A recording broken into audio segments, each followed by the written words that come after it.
Secara visual, secara praktik itu terlihat sederhana, tetapi secara spiritual dan secara psikologis itu hal yang luar biasa ya. Itu kalau kita sebut namanya proses rilis, proses pelepasan emosi gitu ya. Saya menyebutnya ritual menguras air mata. Apakah itu efektif? Saya katakan itu efektif. Dan itu sangat efektif. Jenis teknik lain dari ritual menguras air mata dalam bentuk yang lain adalah yang kita sebut spiritual hipnosis ya. Bagaimana kita bisa masuk ke gelombang theta, dan pada saat gelombang theta itu bekerja dalam pikiran kita, di situ kita rilis.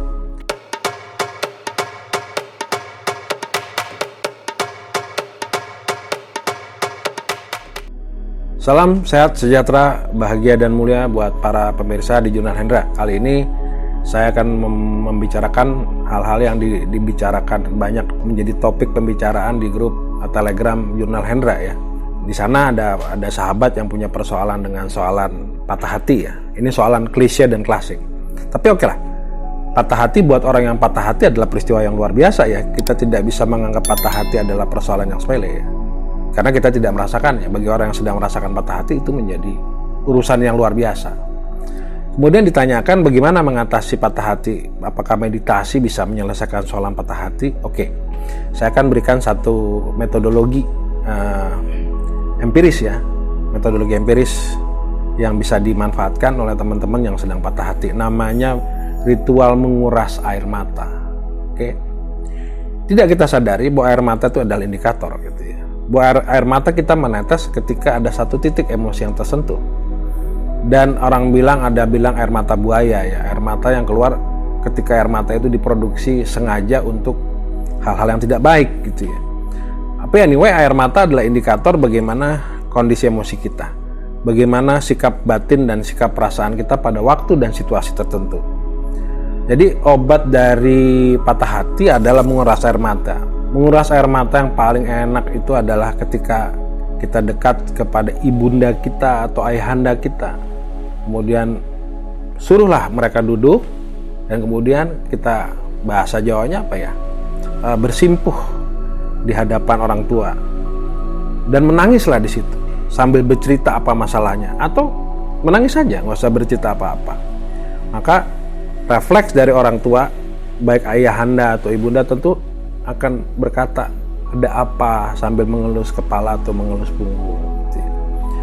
Secara visual, secara praktik itu terlihat sederhana, tetapi secara spiritual dan secara psikologis itu hal yang luar biasa ya.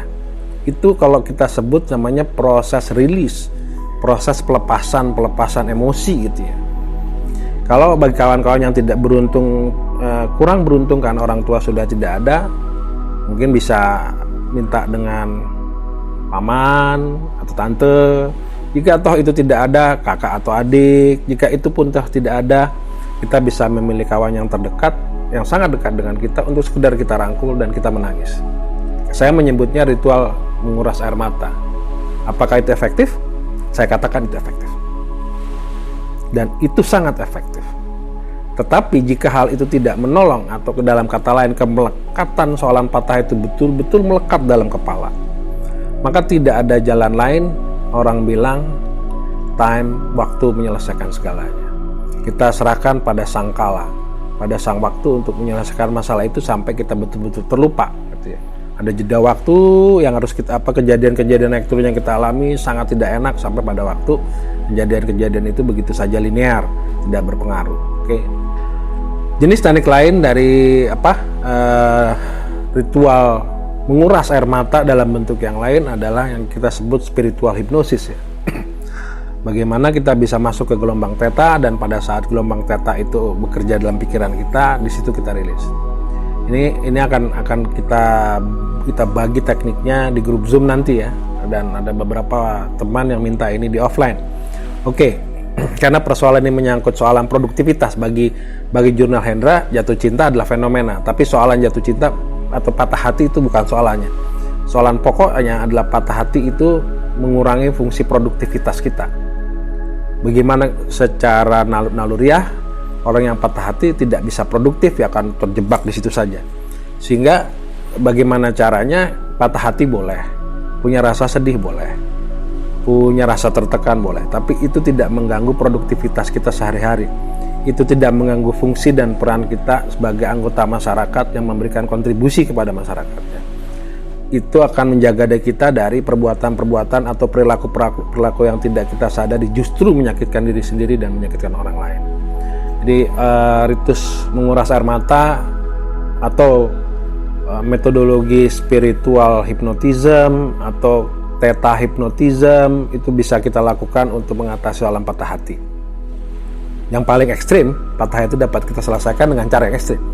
Misalnya, orang yang sudah tidak mencintai kita, orang yang sudah membuang kita, justru kita datangi. Bukan sebagai kekasih, bukan sekedar sebuah hak milik, tapi sebagai sahabat yang pernah mewarnai kehidupan kita, sebagai seseorang yang pernah hadir mendominasi pikiran, perasaan, emosi, dan apapun tentang kita. Bisa saja kita menangis, bisa saja kita tidak menangis. Tapi itulah rilis yang ekstrim. Tidak semua orang bisa melakukan hal itu, tapi jika hal itu bisa dibuat, itu adalah proses rilis yang luar biasa. Oke? Karena pembicaraan soal patah hati, kita tunggu pengalaman sahabat-sahabat ketika patah hati, apa sih yang dirasain, dan bagaimana kita bisa berbagi satu kejadian-kejadian atau proses-proses dalam healing, penyembuhan proses patah hati itu. Oke, kami tunggu di Jurnal Hendra untuk bicara hal-hal ini ya, gitu ya. Barangkali itu yang bisa saya sampaikan. Salam bahagia buat kita semua. Salam jumpa lagi di Jurnal Hendra berikut. Terima kasih banyak.